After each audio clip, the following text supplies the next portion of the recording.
reading these manuscripts and these pamphlets, if you will, that were being released on natural law and the relativity of knowing who God is in our daily lives and the way that we operate and conduct ourselves.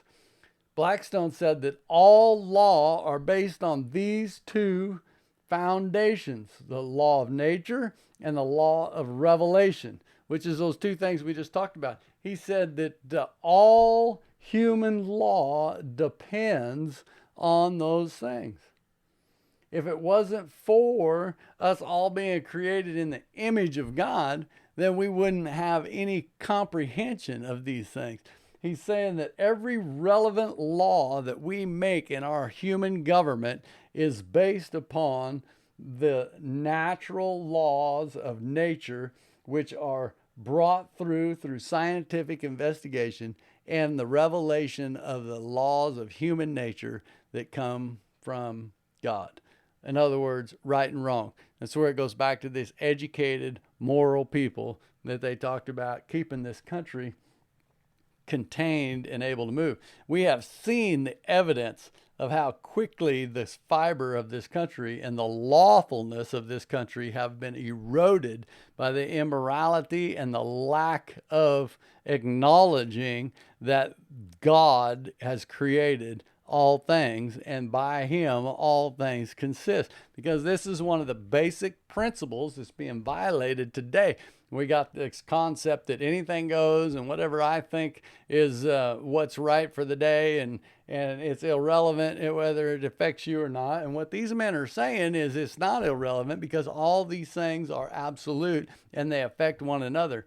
We have to have absolute laws, and it's the fact that we are created in the image of God that we have these indignation when certain things are violated, that we have these emotions like joy and justice and anger, and all these things that we experience are attributes that have been given to us by God as we walk in what is considered to be a harmony in our society. And if we don't walk in these things, we don't have that harmony in our society, because we have no relevance of what's important. See, all men are created equal, but we're not the same. And the equality that we can be treated in, according to these men, is only in three different ways.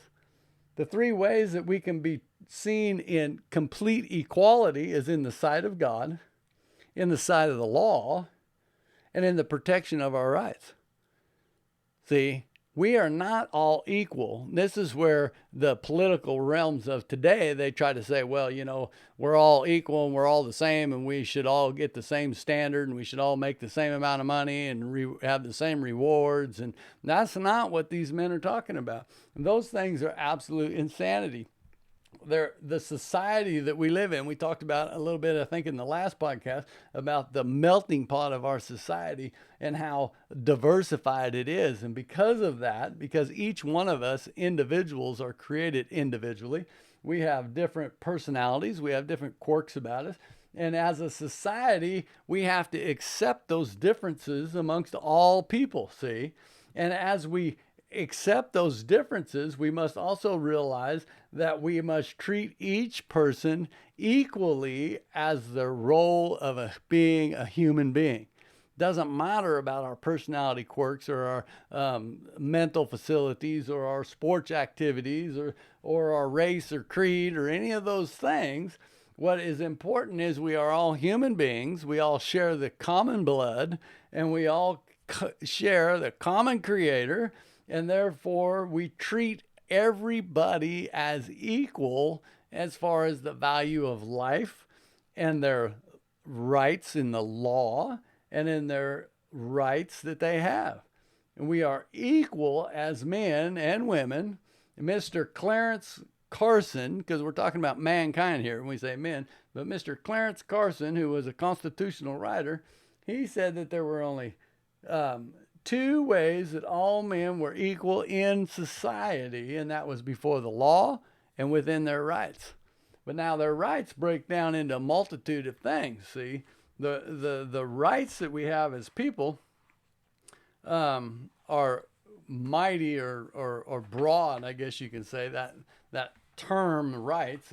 It's a broad term, and the places where most all of us are equal is in the bar of justice. We're equal in the ballot box. We're equal in public school. We're equal in the employment office. We're equal in the real estate office. We're equal in the pulpit. We're equal in the podium. We're equal in the microphone. We're on the TV. We're equal in the meeting hall. We're equal at the print shop.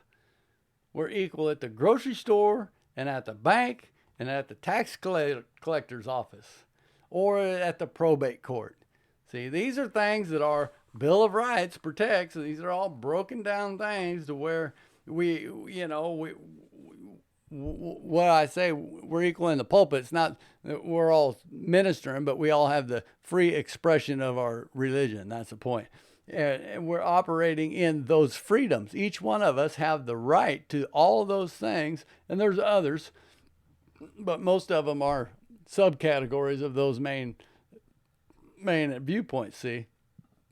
Excuse me. Because we are equal in all of these areas as men of society, or as mankind, if you will, then we operate in an equality to every one of these areas.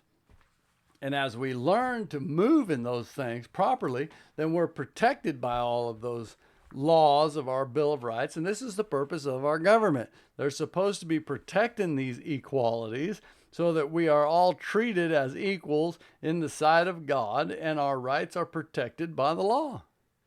Because those three things that we talked about is the sight of God and the law and the protection of our rights. So the law is there to protect us in our rights as we walk in accountability in the sight of God. And that is the purpose of government, to keep that order, that we can walk in these things as a unified society without tearing each other up, because it goes back to what I've been saying for years now, is respect and honor, which we've completely lost in most attributes of our societies today. We see it in people's driving. We see it in their behavior in the grocery store. You know, I mean, for Pete's sake, how many times have you heard the news broadcasts around Christmas time where, you know, they're duking it out at the department store, the toy store, over the latest gadget that's coming out because, by golly, we got to get that for our kid, and they're out here duking it out for it. That's brotherly love, isn't it? That's a display of virtuous people. We've got these claims running around that we're all Christians in this country, or the majority of us are, by these polls that they're taking. But our day-to-day activities makes us look at those two statistics and wonder, why aren't they adding up? Because this virtue and this morality that the forefathers were talking about having respect for each one of another in equal regards to their rights, see, is foreign. Because if we're all looking out for each other's rights and we're all looking out for our own selves, then we're all going to do things and conduct ourselves in such a way that we don't purposely violate another person's rights, or we don't purposely overreach our level of authority like our government has, see? And because these things have gotten so out of kilter, now we have the need to be doing these podcasts, because we're trying to educate people to get us to realize that it's not about just saying, well, you know, we can't have any religion. No, we have to have religion. We have to have our government in order. And I hope from these last couple of podcasts dealing with religion and man being created in the image of God and working, that we'll be able to see now what the forefathers were meaning when they made some of the writings they had. When you go back and read some of these things, they were purposely trying to be neutral in their terminology, because they were forming a government. They weren't forming a church.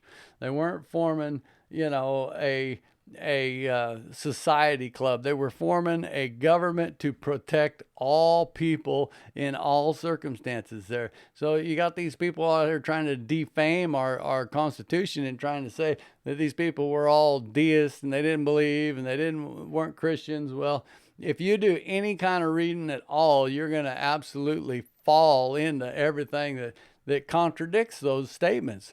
But when we don't know, then we're easily strayed away. We're easily taken in by things that sound logical and may not have any truth to them at all.